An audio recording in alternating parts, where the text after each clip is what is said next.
最近 YouTube 的一名内容策略师，他接受了一次采访。I'm a content strategist here at YouTube, which basically means I just watch a lot of content, try to understand what's performing well, and the why? audience. Yeah, and the why. The why is a really big part of that. 他又说到 YouTube 直播会是他推荐创作者在2024年多去尝试的内容形式。他也回答了很多创作者对 YouTube 直播方面的疑虑还有困惑，比如说 YouTube 直播会抢掉 YouTube 影片的流量吗？如果开通了直播盈利功能，会对直播的表现有影响吗？直播没有人看怎么办呢？这期影片会通通帮助你解决在你心里面一直关于 YouTube 直播的疑问。还有是 Grayson， 这频道主要是分享关于 YouTube 频道运营、流量变现以及网络创业内容。我每周会分享3部影片，所以大家记得订阅我频道。很多人想要开始直播，但是他们想的比较复杂，会觉得需要做很多准备的工作。这名 YouTube 的内容策略师就提到了，如果想要开始直播，这取决于你本身直播的目的是什么。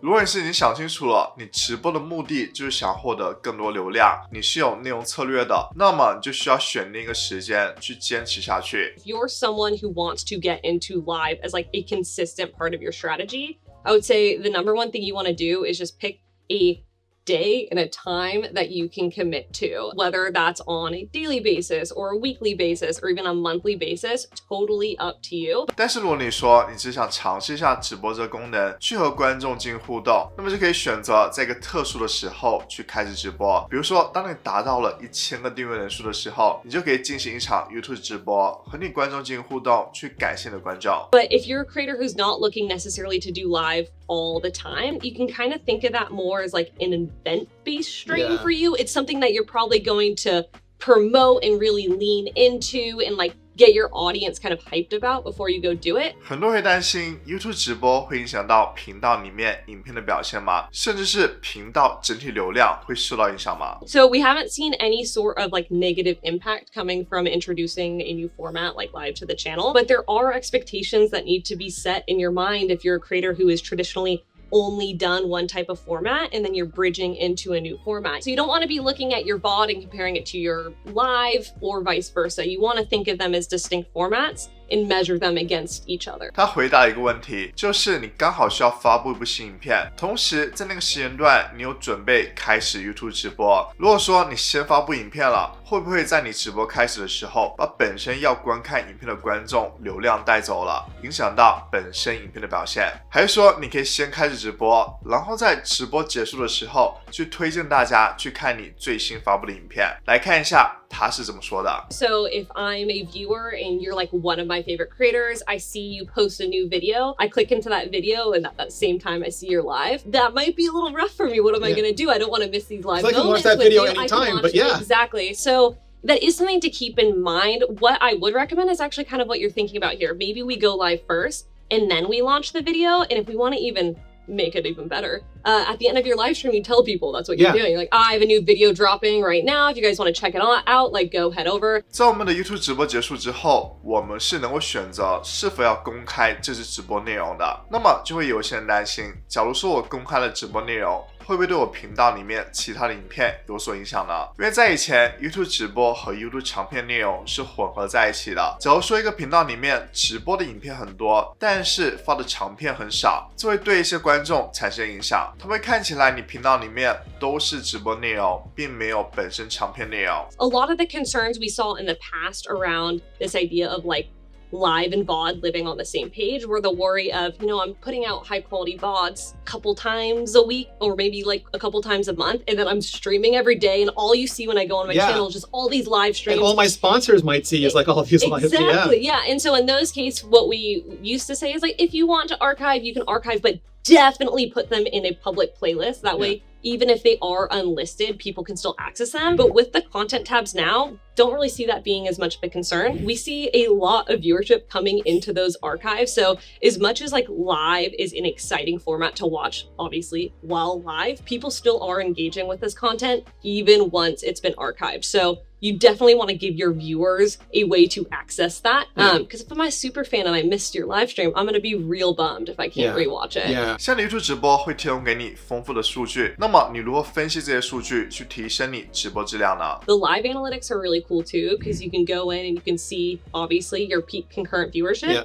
But you can also see where you have peaks in chat messages. So nice. For creators who are unsure of how to like engage with their chat, you can kind of see moments where you might be interacting with them a bit more. 像 YouTube 直播会提供给创作者很多盈利的功能，比如说超级贴图、超级留言，那么就会有一些创作者会感到担心，他们担心如果自己开启了这些盈利功能，会让观众觉得他们只是想要赚钱才开始直播的，又或者是说观众对于给主播打赏是非常乐意的。 When you look at the motivations between viewers of why they're doing this, they're doing it because they want to participate in your content, they want to stand out in some way. And 3 is they just kind of want to support you, like they are excited about the channel. And so something to keep in mind with any of those fan funding features is this idea of your audience wants to be active participants in the content. And so making it feel like when they do super chat that you are acknowledging their impact on the channel, that you are incorporating in their commentary in some way, even if it's saying thank you for that, that's all you need to do to kind of motivate them and make them feel like they had some sort of payoff. 说到直播，你能够想到的第一个主题就是游戏直播。像在 YouTube 这个平台上面有非常多游戏直播的频道。假如在观看这部影片的你也想做游戏直播，你是否会担心这个主题已经非常饱和了？其实并不是这样的。No, there's always room for more. There's always room for more. And there's always going to be an audience and a community that you can kind of tap into and find.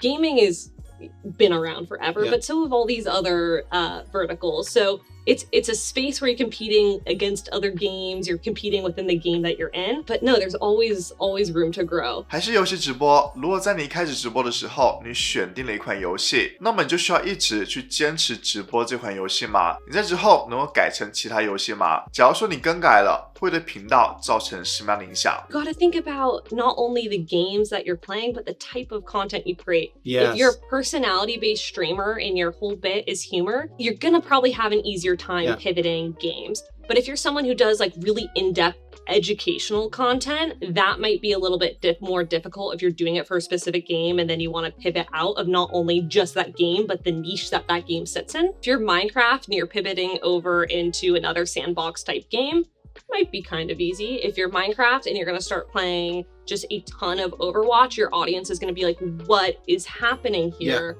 I'm scared. So it's all to say that depends on your audience, depends on the games you're playing, depends on how long you've been doing that, but it is possible.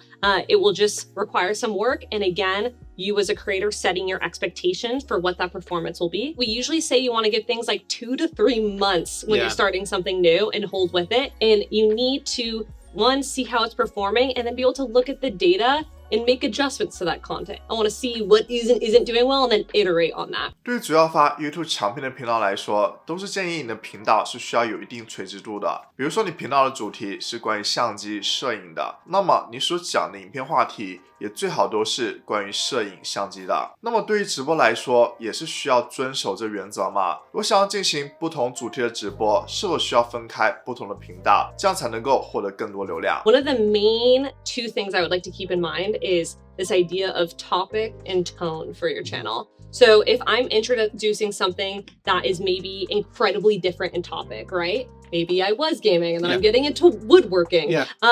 Is my tone the same? Was I really comedic while I was gaming and my goal is to be really comedic while woodworking? Or am I doing like how-to content with gaming and then like doing serious woodworking? Yeah, exactly. And so you want to consider if you want to have some sort of line of consistency between it. So it doesn't mean that everything needs to be consistent, but if your topic's not going to be consistent, your tone should be consistent. If your tone isn't going to be consistent, your topic should be consistent. So if you're a creator who's really like your content is very personality driven, you're going to have a bit more flexibility in keeping everything on the same channel. But if you're doing a huge 180 in terms of, topic, tone, style, that's a time where I would say you can consider breaking it out. If you want your own distinct brand identity, you want these 2 things to feel separate to you, separate communities, then break it out into 2 channels. 接下来是大家最关心的问题，直播一直没有人看怎么办？是不是出了哪些问题？应该如何解决呢？ Depend on what issue you're seeing, like where the traction is coming from. If it feels like you're not getting enough viewership into your live stream, then I would say, maybe we want to think about doing something that can help like bolster your reach. Maybe we look at doing shorts or VOD. But if you're a live creator who's seeing you're getting people clicking through, they're coming into your channel and then they're leaving, then you want to look at your content itself. And this is where it becomes a lot harder, is you have to kind of self-evaluate, like, what am I doing here that's not resonating with my audience, and really drill down into how you can kind of fix that. 作为内容策略师，还提到了一个很多做得很好的直播博主他们会做的一件事情，我希望大家能够借鉴一下，去帮助你通过直播去建立起一个忠实的观众群体。I've also seen some creators, some live streamers will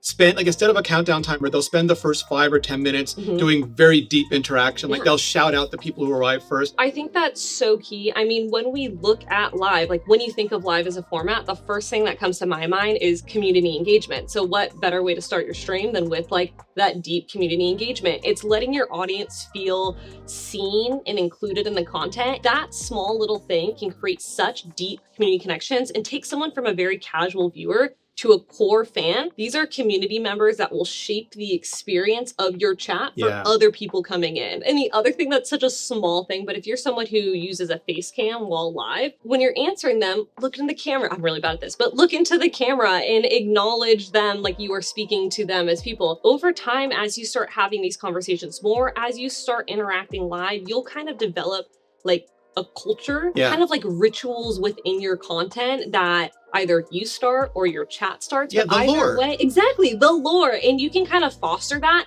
And it becomes this really cool space where you think of your channel as being something that you as a creator are defining. But I think when you get into live, you're opening up the opportunity for your audience to have just as much impact and shape on that as you do. 现在各大社交媒体直播的创作者越来越多了，并且 YouTube 直播的门槛非常低，我建议大家都可以去尝试一下。我想知道如果在 YouTube 上面直播，你可以看这期影片。如果觉得这期影片对你有帮助，希望能这部影片点个赞，一定要记得订阅我频道，了解更多关于 YouTube 内容，追踪我 IG， 能够有更多互动。那么下期片再见，拜拜。